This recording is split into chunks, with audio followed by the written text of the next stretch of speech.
And welcome into Elevation 5280 Sports and Lifestyle here on a Friday evening as we are pre-gaming for Game 1 of the WNBA Finals. This is Elevation 5280 Sports and Lifestyle's full court press, if I can say that right, our WNBA Finals preview. You haven't seen him in a while, but he's back tonight. Matt Mascarenas on the program. Matt, how the heck are you? I'm doing great. I've been super busy, but I'm glad to be back on. I've been watching you, and it's Mark, right? Yep. Yeah, I've been watching you on the new show. I love that new show. I almost said Mike and Mike because there's the shows. The name of the show is kind of a play on those on how, yes. I like how you do that. So. But yeah, I'm glad to be back. I had to come back for this. It's the finals of the WNBA or the Dub, and we've had a great tournament so far. So I'm excited about it. I'm excited to watch this. It would have been nice to watch the Fever in the finals, but I think we're gonna have we'll see. Yeah, we'll get into all of it. Also, we'll get into kind of the side stories that have been happening into the W as well with Napheesa Collier's end of season press conference. Indiana Fever had theirs today, so was able to watch, Caitlin Clark and Steph White and all of them. Sophie Cunningham, ever since she learned how to talk on a pod, I love Sophie Cunningham, by the way. She's awesome. But I mean, her podcast has really opened her up to not holding back. Yep. So we will get into her comments as well. And just all around the league, and obviously the run through the playoffs that we've seen so far. And obviously it comes down to the Las Vegas Aces, their third finals appearance in 4 years. And, of course, the Phoenix Mercury, their first final appearance since 2021, where they lost to the Chicago Sky. Hard to believe how far the Chicago Sky have fallen off. But we'll get into all of it. And first, these comments, we'll get into this first, made by Napheesa Collier, really calling out the commissioner of the WNBA, Kathy Engelbert, and basically blasted some private conversations that was had between Phee and Kathy, and saying Cece should be on her knees, paraphrasing, obviously, thanking her lucky stars that, she's getting $16 million on the side if it wasn't for the platform of. Did she not watch Caitlin Clark in college? Like, even Caitlin Clark, she was asked a bunch of questions about it today in her end of season, and she handled it professionally. She handled it classfully. She basically said she didn't really give a yes or no question. She just said, have you spoken to Kathy? No. I mean, did you know about basically any of this? She said no. And she basically said, after my freshman year of college, that's when I started talking to like Nike and all of these companies. So Caitlin Clark was getting this platform, Matt, way back in college. So she was a millionaire before she even stepped foot on a WNBA court, first of all. And now with her shoes and her deal with Stanley, by the way, I have a Caitlin Clark Stanley water bottle now. Yeah. I have a Caitlin Clark Wilson basketball now. So it's just all over the place. But what was your reaction to Fee's comments? Everyone was kind of taken aback by it. And then obviously heading into Unrivaled here coming up in January, all of those, there's so many names that were announced, new players, returning players. So what was your overall reaction, first of all, on Napheesa Collier's comments? It was good to see somebody like that in the WNBA who is looked at as one of the best players, arguably I think it's Asia. She's the best player in my opinion, but you can make a case and an argument for Phee, and to have somebody like that is that kind of influence and that kind of player in your league come out and hit those comments and it was a pipe bomb. I'm a pro wrestling fan. If those of you that are pro wrestling fans remember CM Punk's pipe bomb promo, that was a pipe bomb promo in a sense where she just boom, just blew everything up. And she's right. She hit a lot of points. She hit the officiating. You and I talk about the officiating through the entire season when we're watching these games. She talked about the pay, and she talked about all that, all the things that needed to be said, that needed to be put out there. If you don't see that out there already, then now she's giving you a look into what she's talking about. Now, if she's and you saw Kathy come out with a response into, you know, her conversation with Nafisa. She didn't know it was going to be, you know, put out there or whatever, but still at the same time, like, I don't know if she thought they had a different kind of relationship where she can just throw girls under the bus like she did, throw players under the bus like she did with, I felt like she did that with Caitlin. And she was also too in that, I want to say it was a 2020 interview, where there was an interview she did, and she did basically did the same thing where the person, the interviewer, even called her out on it.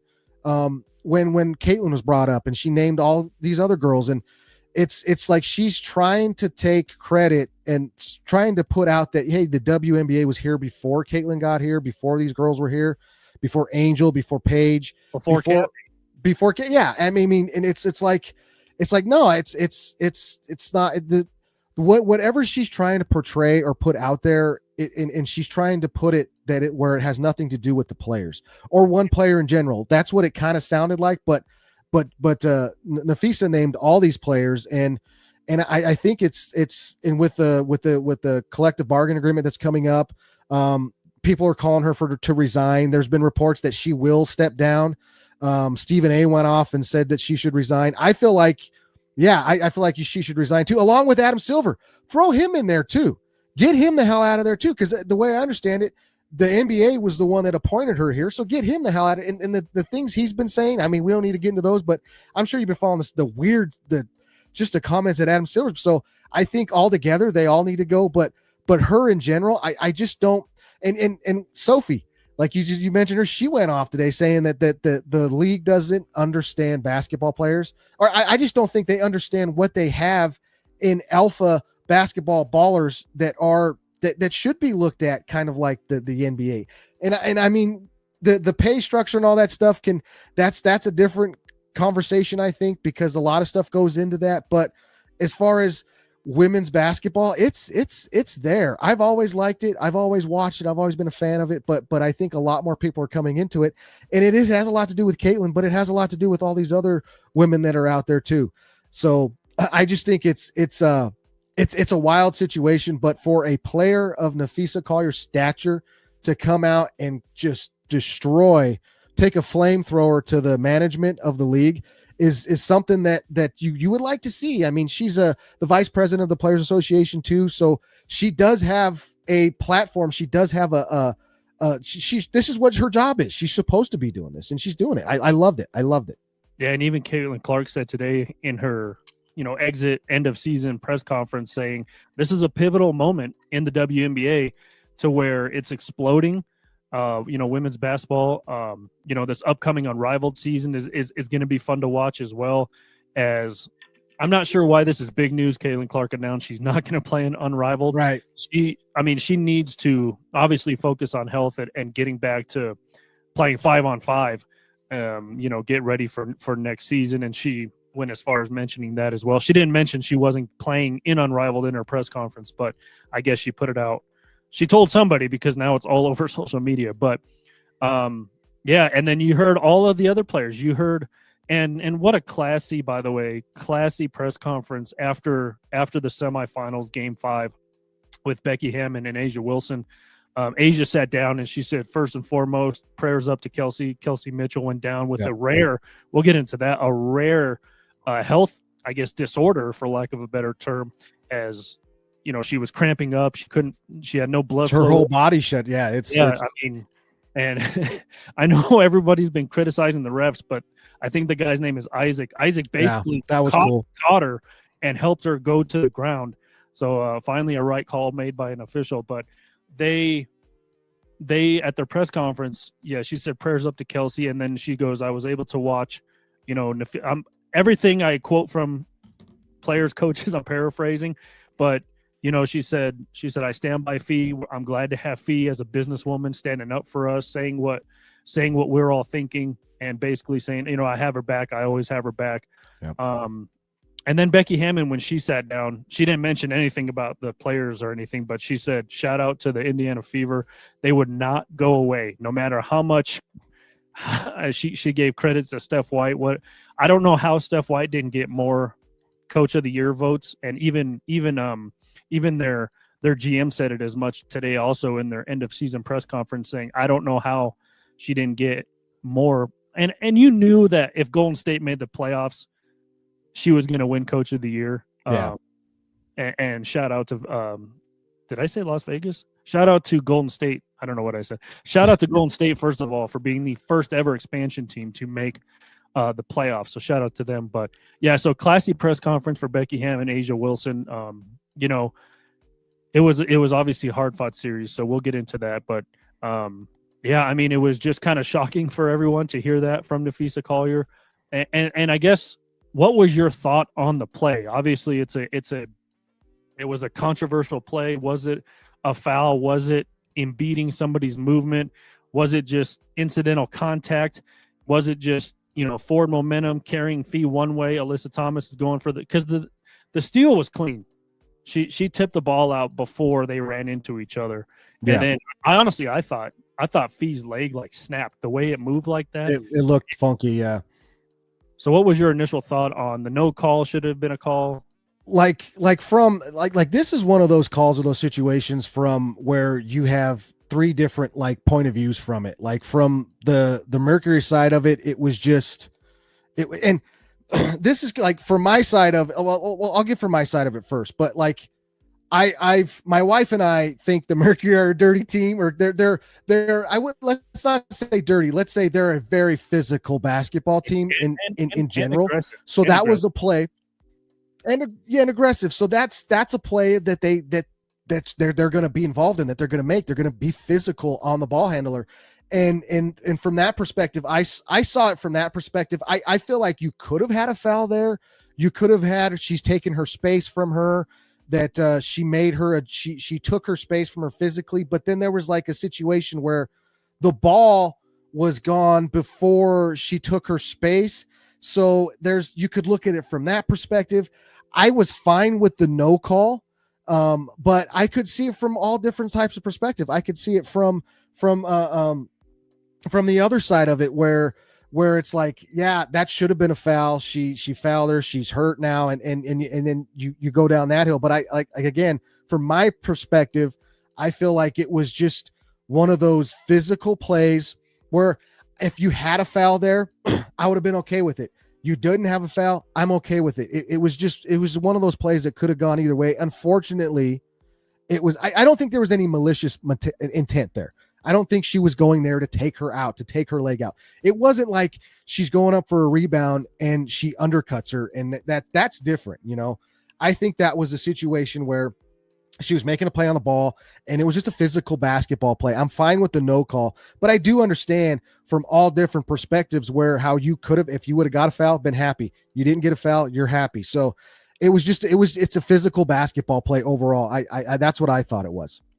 Yeah, and not only does Phoenix play like that, but Alyssa Thomas she loves the physicality. She loves being aggressive. She loves taking those chances, going for a steal right there. Yeah, and almost a crucial moment of the game as well. And obviously, she goes all the way down and scores. And we've seen calls go both ways before. After a review, they're like, yes, it was a clean steal. Phoenix will get the ball, but also there's a foul on Alyssa Thomas. They've done that before. Yep. They've called two different things on one play, and we've seen that before. It could have gone that way. You said you were happy, people would have been happy with a call, no call, whatever. Everybody's going to be on both. But we've seen after reviews or whatever saying it was a clean steal, but there was a foul afterwards. Phoenix will get the ball because of the clean steal, but there is also a foul. We've seen that being called before. Yeah, and that could have been a situation. That definitely could have been a situation. So, because there was contact after. That's what I felt like. It wasn't, the contact didn't make her lose the ball, but the contact did displace her. So then you break it down you could have had that foul afterwards, but they didn't go that route. And I mean, it's controversial. It's controversial. It is, because it could go either way. And I just don't, excuse me, at that point, it's like a situation like, does that really, and it could, it could have had effect. It could have affected the game. I mean, you could say it did affect the game because she's injured now, and that's that's a player that they need. So it's like, it goes both. But I'm a fan. I'm a fan of physical basketball. I coach as well, and I coach my players to be physical. And in that sense, from Phoenix perspective, it's like, that's how we play. So yeah, it could have went, and usually officials will go in and then they'll get it right. That's like a situation when let's get this right. This is a safety. Let's get a foul, because that's all the officials can do. They can call fouls. They can't, I mean, if the foul's egregious enough or the act is egregious enough, they can kick them out of the game. But at the same time, they can't officiate intent. So you can't say, oh, that's a dirty play, let's hit her with the foul. You can't officiate that like that. So it's unfortunate all around that's how it happened. That's how it went down. But yeah, I believe that the no call was there, and it was an option, and that's the option that they went with. And it doesn't really look malicious, maybe. And again, could be wrong. It doesn't look malicious, like full speed when it happened. When you obviously slow it down and you see the way that Fee's leg bent pretty much, then you're like, whoa, why wasn't that called? Why, stuff like that. And I got into a huge X debate, and my Twitter skills. It even says, full in-game rage tweeter. Yep. I don't know if I need to change that to full in-game rage Xer, but I mean, if they're not gonna, I mean, and there is such thing as situational reffing. Yeah. And especially in a game 5, everything's on the line, a trip to the finals on the line. That call against Aaliyah Boston, where her and Jackie Young are going for a rebound.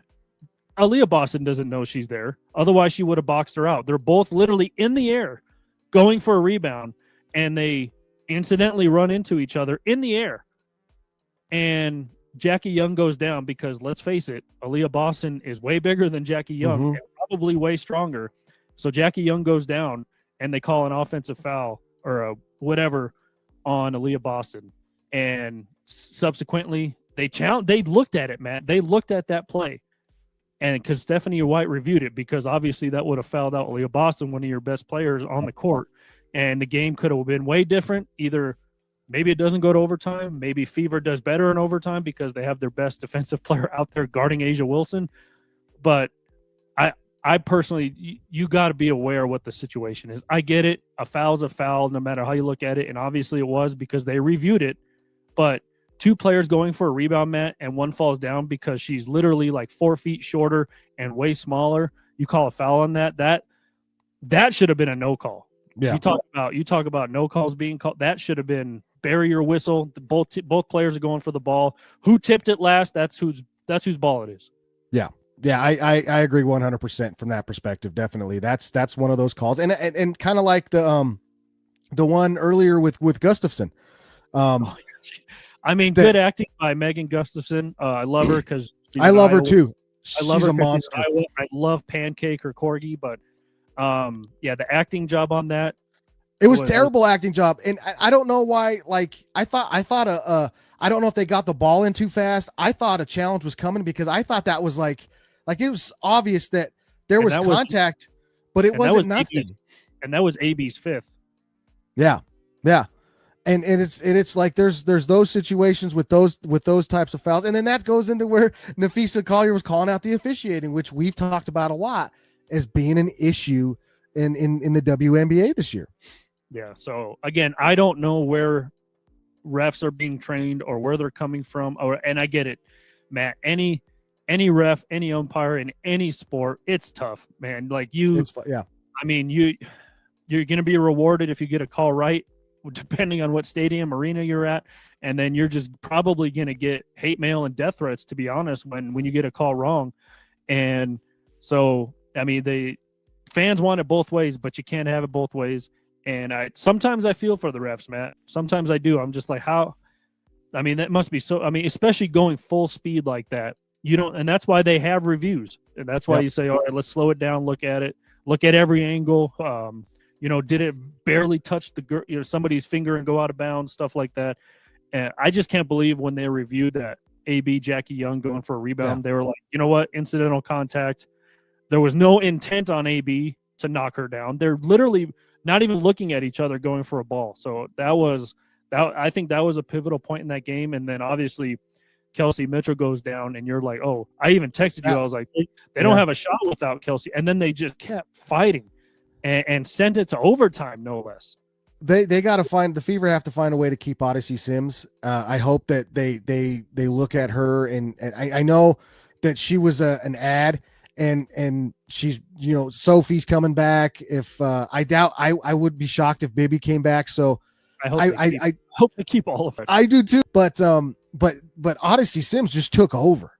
And she was getting calls. She was, I mean, she just took over that game towards the end, and that's what they needed her to do. But she's did that the whole playoffs, and she's done that down the stretch of the end of the season too. So a huge pickup was Odyssey Sims, and to see how the Fever can keep her or do something, because she was a big part of what was coming down the stretch there.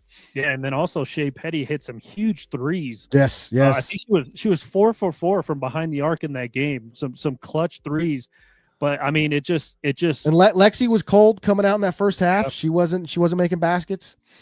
Yeah, but her just intense hustle and just making plays on both ends, making the right plays. I mean, you saw it in the series against the Atlanta Dream in the first round to steal the inbound pass and then, capture that series for them. Nobody gave Indiana a shot against Atlanta, and then to win 2 games in Atlanta. Right? Yeah, I love that Atlanta team. They got some of my favorite players on that team. Pow's on that team. And I mean, it's just that series. My wife and I are watching that series, and we're like, oh, let's tune in and let's see. We're not expecting anything, so they steal game 1. Like, oh, they stole game 1, they get game 2, and it's like, oh, there's no way they win game. Boom, they win.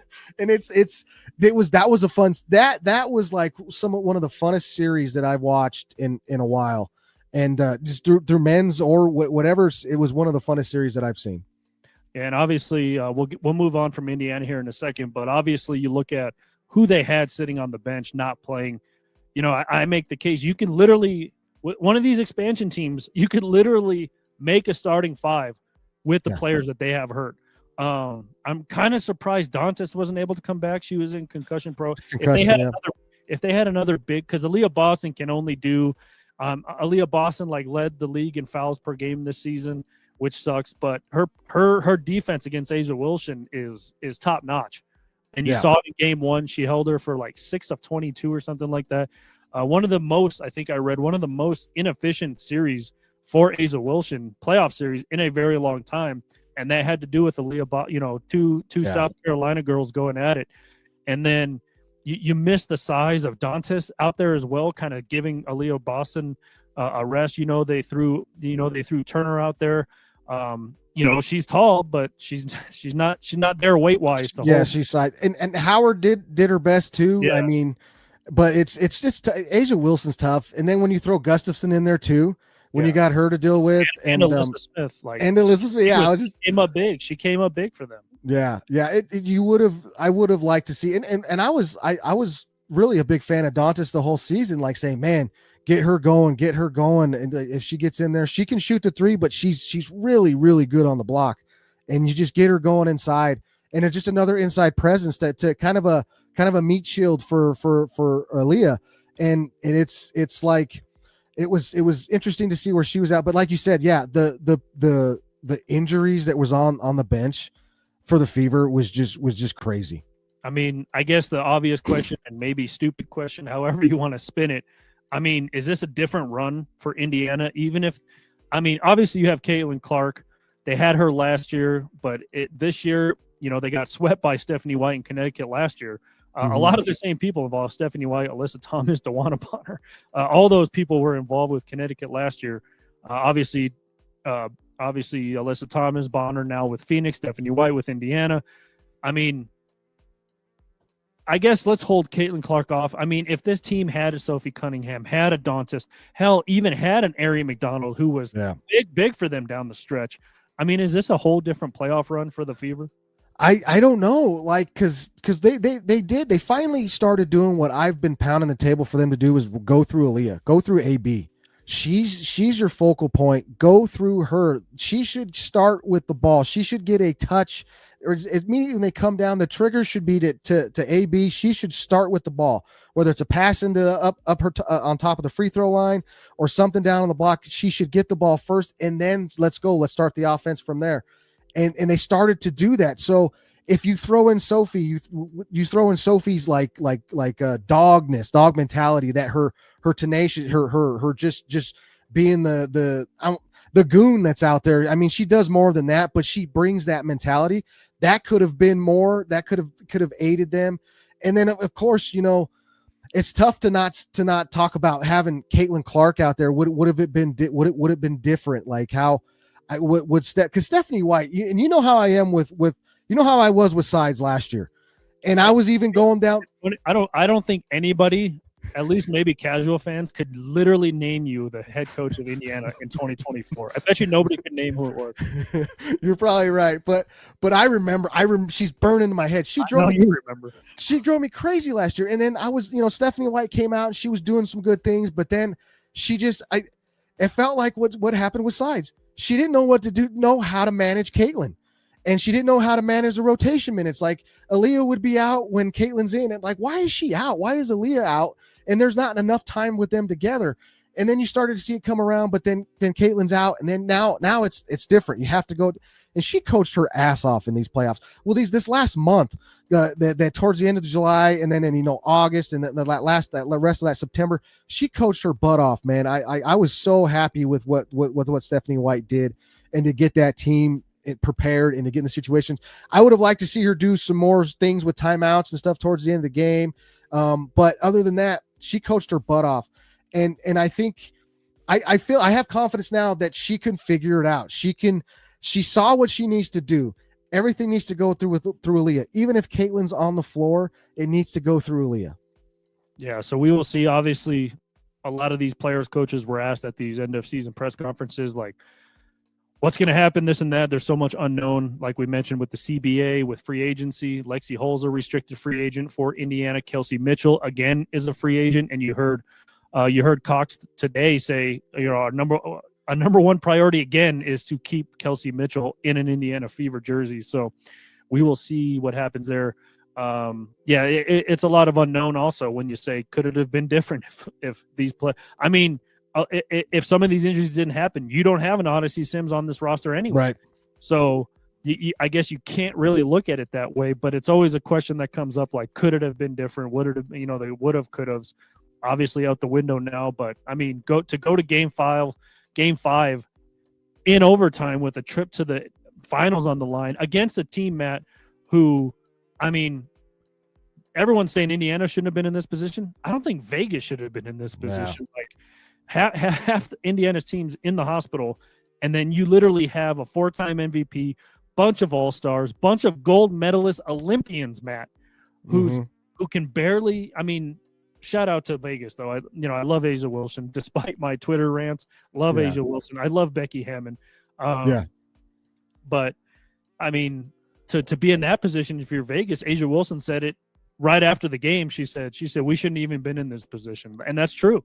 Yeah. Like, you're going against an underdog, undermanned, underwomaned, just fighting literally to stay above water Indiana Fever team. But and again, the broadcasting on the 4-letter network, I'm not going to get into it that much, but I mean, gosh, man, it was literally like watching a Vegas home game. Like, is this the Vegas home broadcast?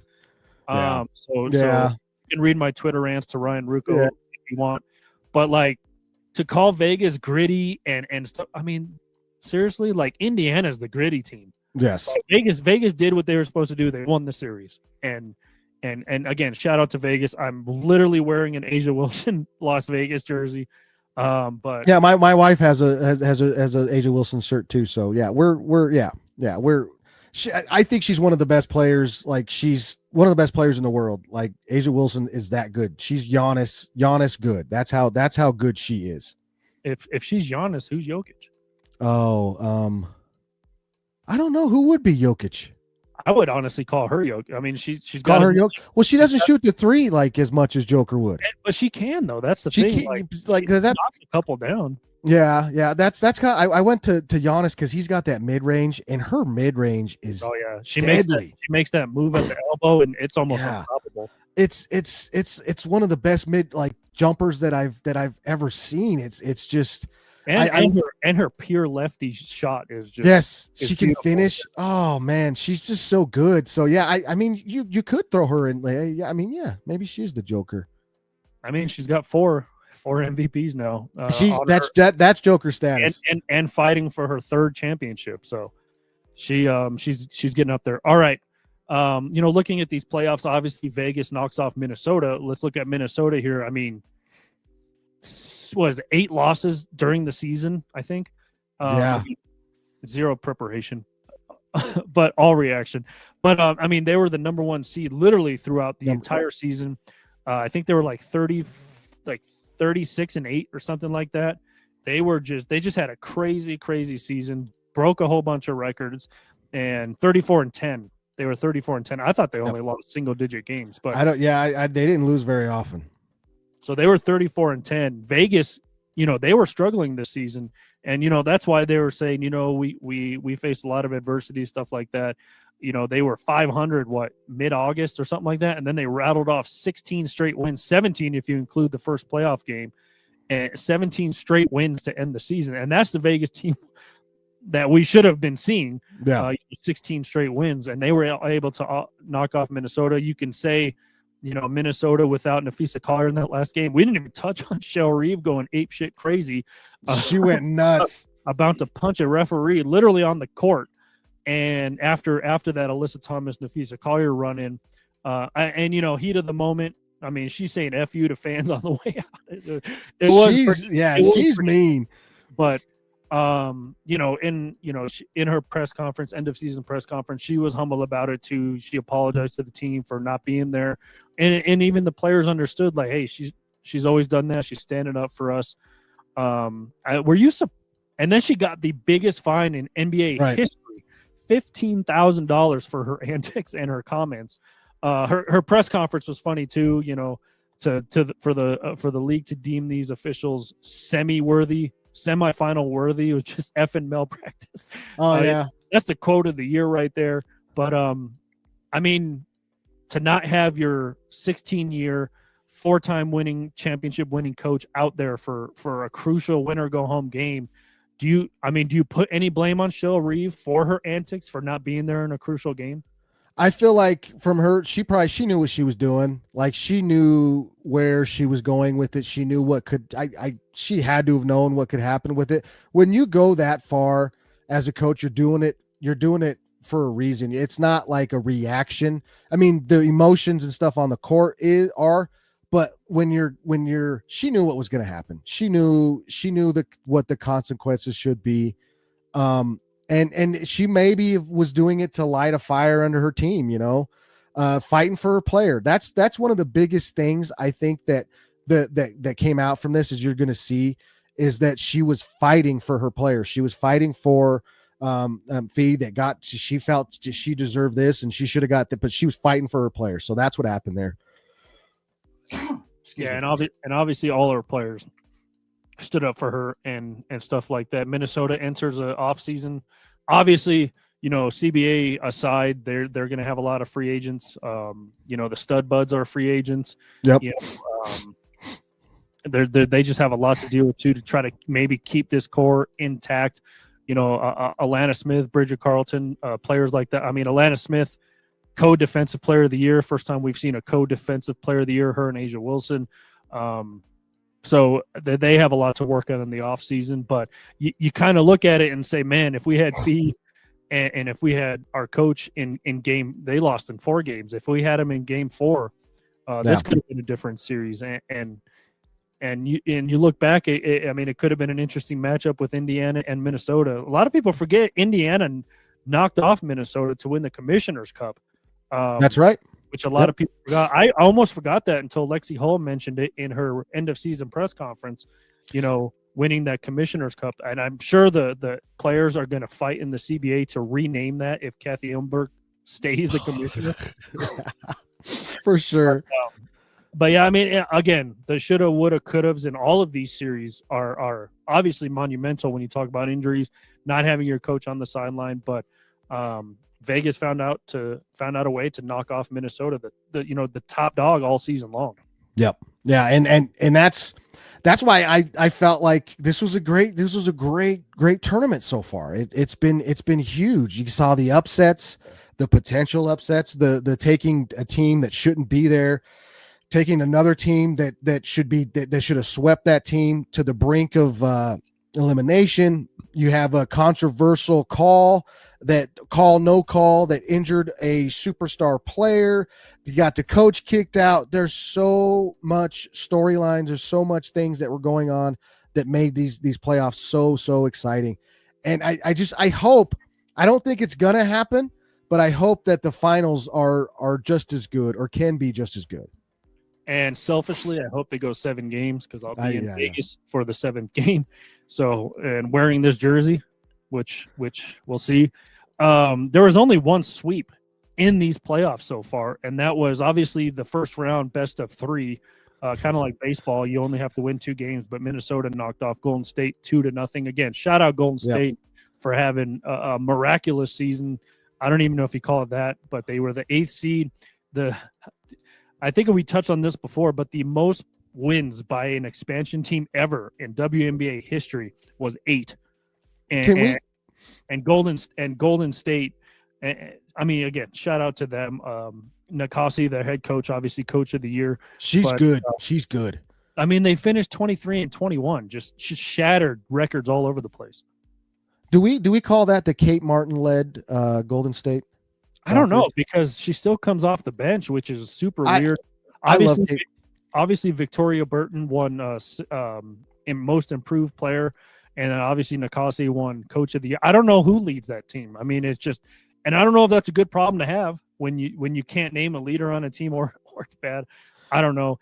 All right, let's look at Phoenix's road to this. They knock off obviously New York in the first round. New York won the whole thing last year, so obviously we're going to have a new champion this year. Maybe not new if Vegas wins it because they've been there so much.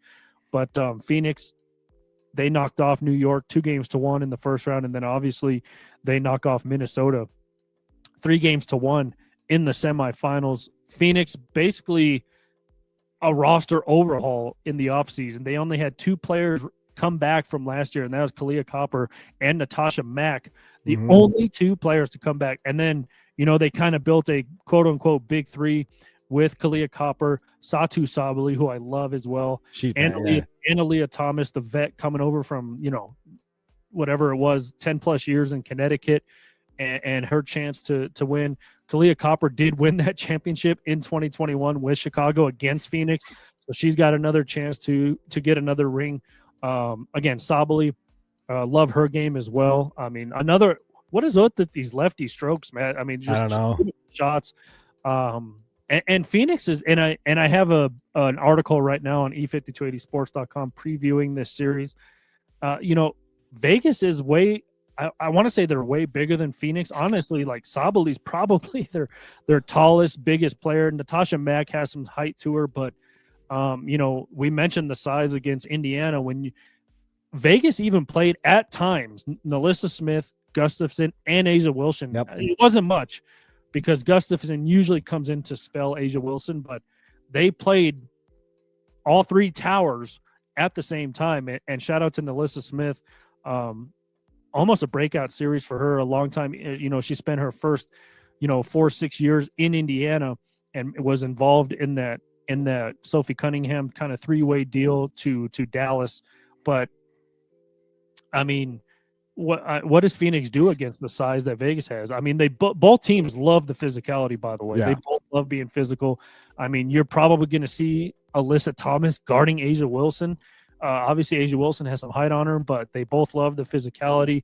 I mean, what is your, first impressions on this matchup? I'm excited for that matchup that you just said right there. I think it'll come down to, because I don't know if they got enough to contain A'ja.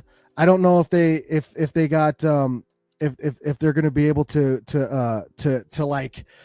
I think it's going to come down from on the perimeter. It's going to be one around the perimeter. I really think that's where it's going to be.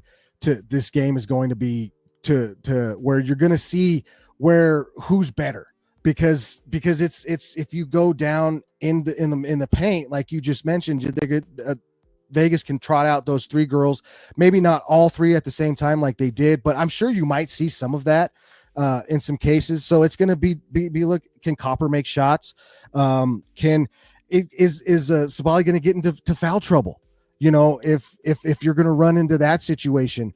So I just look at it, and I mean, Phoenix was injured most of the season, and they're just really starting to get revved up. Like you mentioned, their big three that they brought in, and DeWanna, we forget about DeWanna Bonner coming back, and that lit a big fuse into that because she was gone last year. So it's an overhaul team that kind of really started to get together at the right time. But you just look at Vegas, and they've done it for so long. They've got. You mentioned the hardware that they already have, but that you just have. It's going to come down to the matchup on whether it's Thomas, whether it's Sabali, whether it's Mac, throwing all three of them at him, maybe even coming down and having a scrape situation with Copper coming down and getting on her.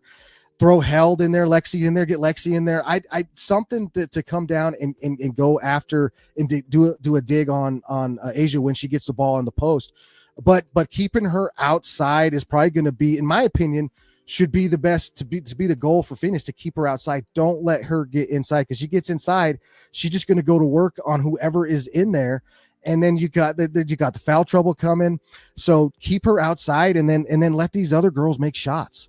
Yeah, and I kind of laid out the X factors for both teams. Kind of DeWanna Bonner, the X factor in that series against Minnesota, came up with some huge shots towards the end of game 4. I think she scored like the last 11 points and again, game 3, they come back from 20 points down, send it to overtime, and maybe an unsung hero / X factor as well. Sammy Whitcomb had knocked down some big threes in that game against Minnesota in that 20-point comeback, the largest comeback, by the way, in W history.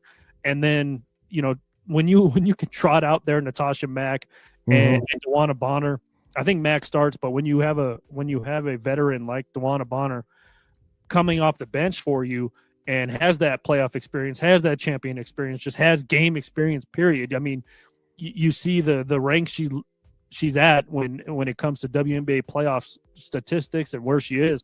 That's not on purpose. So, or that's not an accident. So, I like her as an X factor for Phoenix, but she's kind of well known, obviously.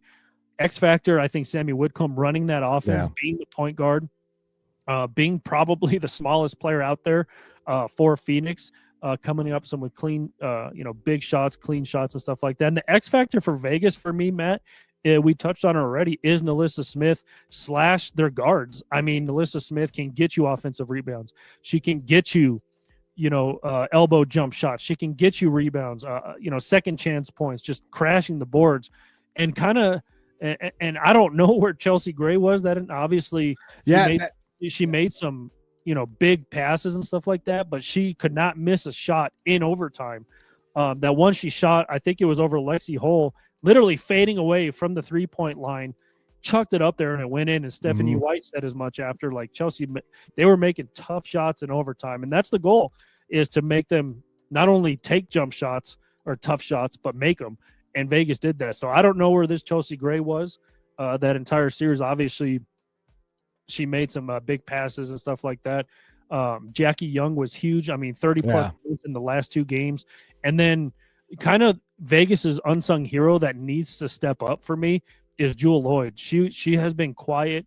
They gave up a lot to get her. She was, part of that Kelsey Plum 3-way deal to, between Seattle and Los Angeles. So she comes over she's got the pedigree as well. She's won championships in Seattle. And I don't know how many key offensive rebounds. She came flying in and just stealing offensive rebounds for Vegas against Indiana. And again, some of it was when Aaliyah Boston was on the bench, so Indiana didn't have their height out there.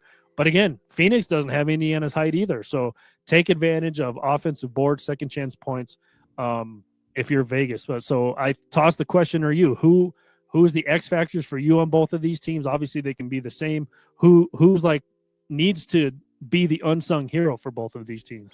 I like as X factor. I think Jackie Young. You mentioned Jackie Young. I love what she's been doing, and she's really physical.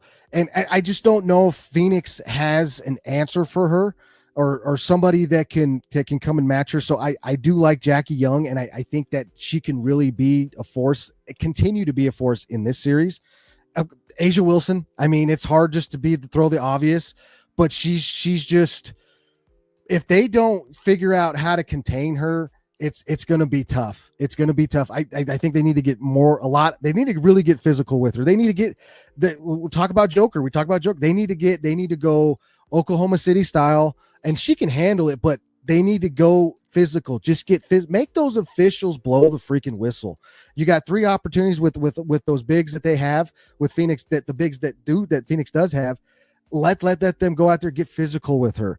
The Joker rules, beat her up, get physical with her, make her feel everything she does. If she's going to go out there and make that jumper, make her feel it. Whether it's I'm just playing into what Phoenix would do. Well, this is what they already do it. So let's still be who you are and be physical. And I think those 2 girls will be huge in this series. DeWanna Bonner. I think she's you mentioned she's that veteran. She's been there before. She's been with this team before. She's if you can kind of look at her as like the unk of the team, like that they can look to her and she's out here. She's gonna ride with us. All right, we're good. Let's go. And I know we're doing the same. They're doing the same ones again. But Sammy Whitcomb, I can't like everything you said about her. As I totally agree. And I love those types of guards. I really, really do love those types of guards.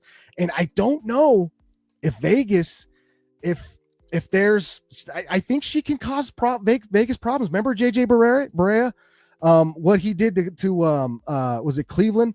Remember what he did to I think that's kind of what, and I'm using references because maybe some people, they need some references to help them of what we're kind of players we're looking at here. That could be a situation there. So yeah, I agree on Sammy Whitcomb too, is being an X factor there for Phoenix, a kind of an unsung, because you know what you're going to get from Alyssa Thomas, what you're going to get, what you're going to see from Copper, and I mean the bigs in the middle, whether it's Mac, whether it's Sabali, you know what you're going to get from us. But I think that they're going to have their matchups. I just don't know if there's anybody on Vegas. I would say Kelsey Plum, but she's gone, and I mean. They just play that same kind of style, that. So I think that she could be something that Vegas would have to really, really be prepared for the things that she does. I also love Catherine Westbald's game as well. The 29-year-old rookie, by the way, she loves the physicality, coming off the bench, gives you depth. Obviously, I never understood why the rotations are like sliced in half during playoff runs. I don't get it either. Yeah, but I mean, Lexi Held. I don't think she's played a game in like this entire the whole series against Indiana. Maybe they threw her out there when Indiana got ahead in game 1, but I think they need to use her a little bit more. Mm-hmm. Like she could be. Yep. I love Katie Westbald's game though. She's almost like undersized to be like a power forward, but she's oversized to be a shooting guard. So she just has the size, the physicality that you can put on a Chelsea Gray or I wouldn't say Nalissa Smith, so to speak, or a Jackie Young. She can guard 1 through essentially 5, but I don't think you stick her on A'ja Wilson unless somebody's in foul trouble and you got to put somebody else on there, like we saw with Indiana and Vegas. AB's in foul trouble, so they put her on Gustafson because A'ja Wilson's going to be physical with you and try to draw fouls. So we will see. The players that need to keep doing what they're doing, obviously for Vegas, is A'ja. Just give her the ball and back the hell up. Let her go to work. Her spin move, her footwork in the paint is incredible. I mean, that spin move she has, it's almost unstoppable. I mean, she gets you with a pump fake. She gets you flying in the air.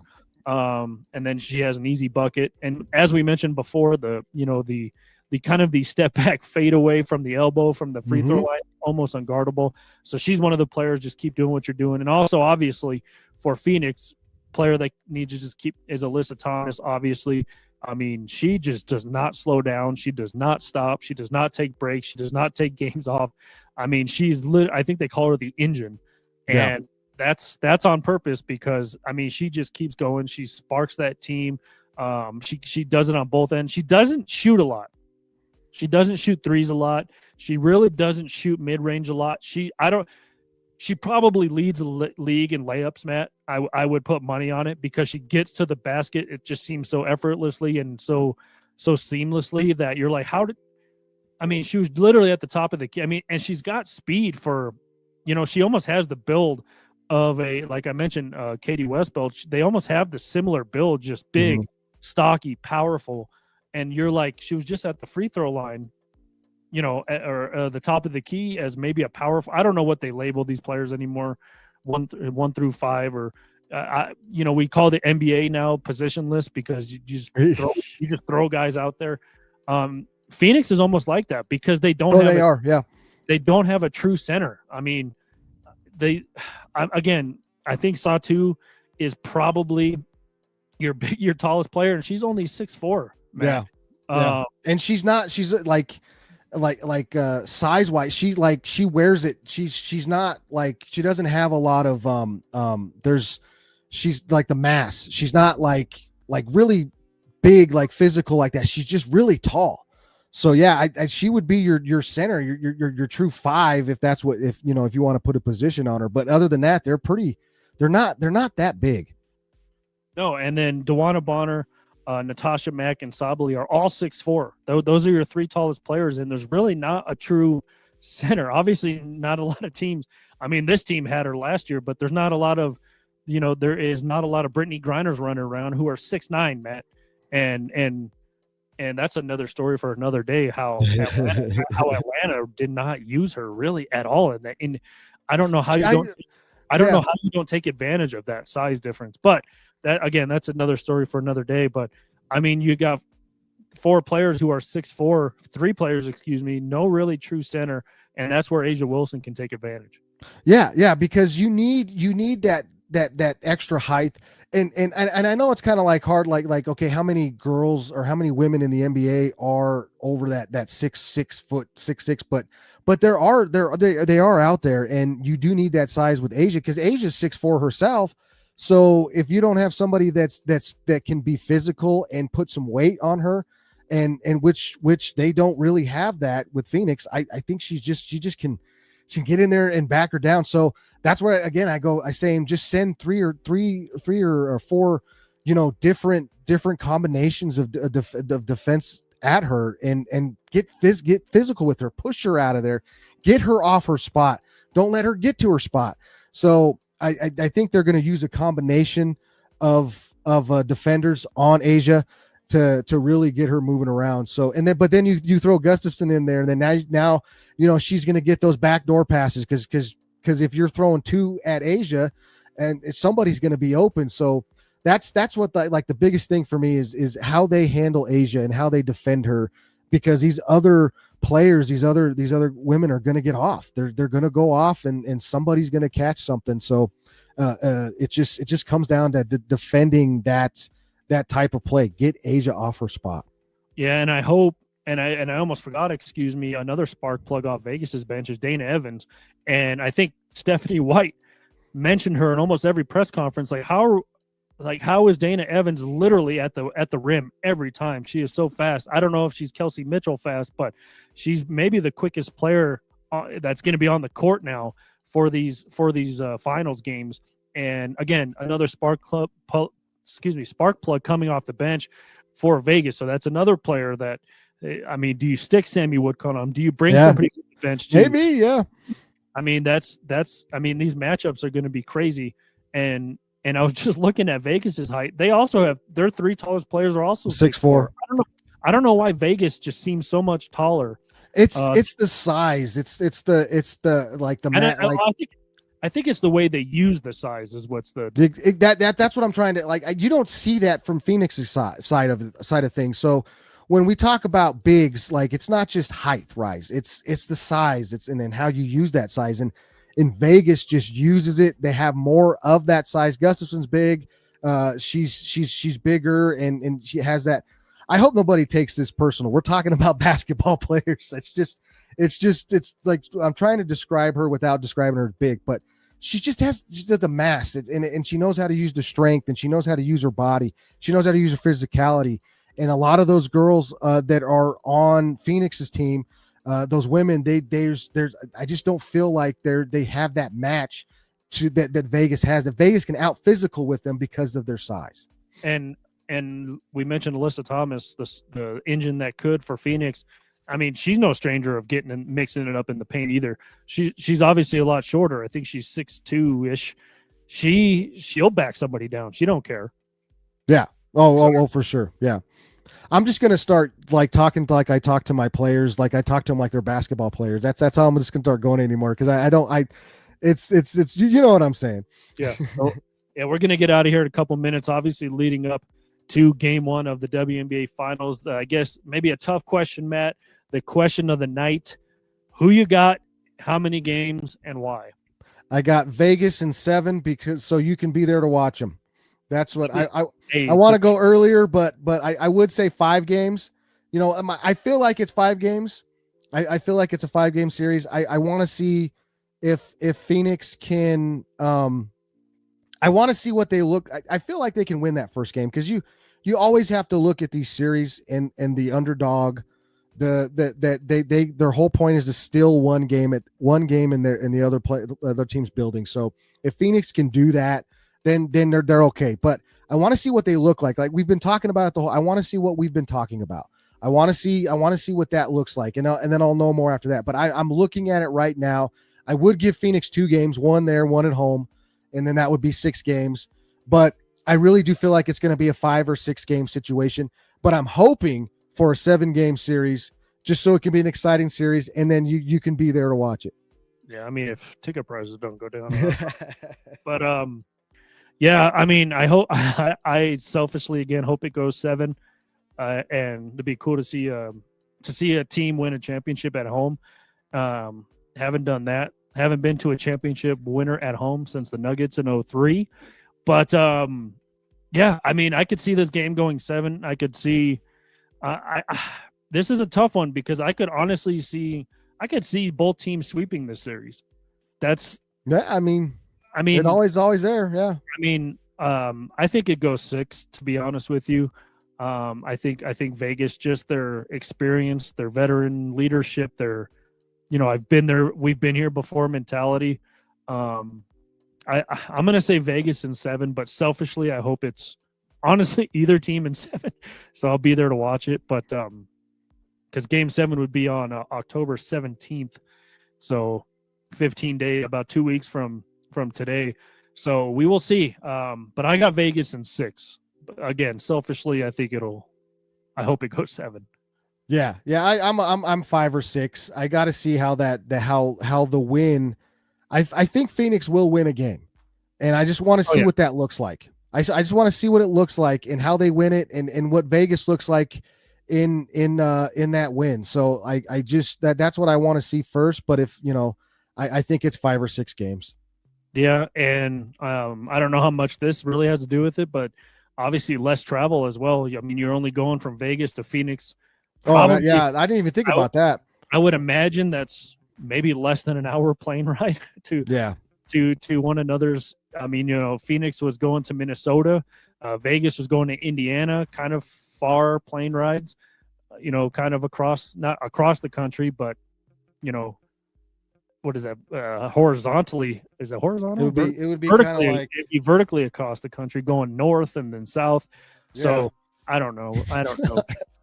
But anyway, I didn't know I was going to have a geography lesson. Yeah. So we'll see. So we both have kind of the same expectations for this series. Again, to be honest, I'd like to see somebody new. It'd be cool for I guess Phoenix to win. They haven't won in a while. Again, last time they were there was 2021 when they lost. So we'll see. It's going to be, I think it's going to be a fun matchup once again. Coming up here in a few minutes is game 1 of the WNBA finals from Las Vegas. And that's another thing too. Vegas won. Now they get home court throughout. So we will see what happens there.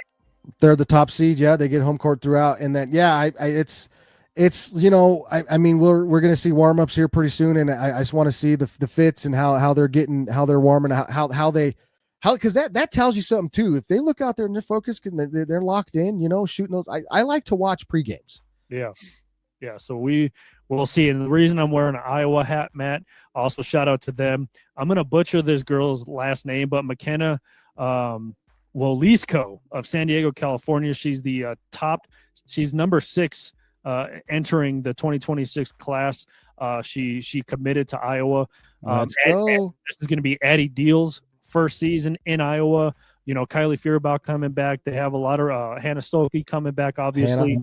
So they got a lot of returning players from next year. So I'm excited for Iowa women's basketball as well. Let's go Hawkeyes. There you go. But that is going to wrap up our full court press edition of the WNBA finals, our preview right here on Elevation 5280 Sports and Lifestyle. Don't forget to like all of our socials as well. Facebook, X, Instagram. We are now on TikTok. So don't forget to go there as well at 5280 Sports Life. On X as well. Don't forget to subscribe to our YouTube channel. Catch all of these podcasts later on Spotify, Apple Podcast, and Amazon Music. Go to our home base as well, e5280sports.com, for all of that same goodness. Pro Wrestling Daily, Between the Lines, all of the articles and blogs on there as well. Matt, any final thoughts before we get on out of here? Enjoy it. Like, there's nothing wrong with this. The playoffs have been great. Enjoy the finals. I hope they're a good competitive finals. So just watch it and enjoy it. They're ballers too, man. They are great. There's some good basketball. There's some good basketball being played. And if you're lucky, I'll be going live from Las Vegas if there is a Game 7. So stay tuned again for all of our socials for that. But let's get out of here. For Matt Mascarenas, I am Michael Spill, and we will talk to you next time.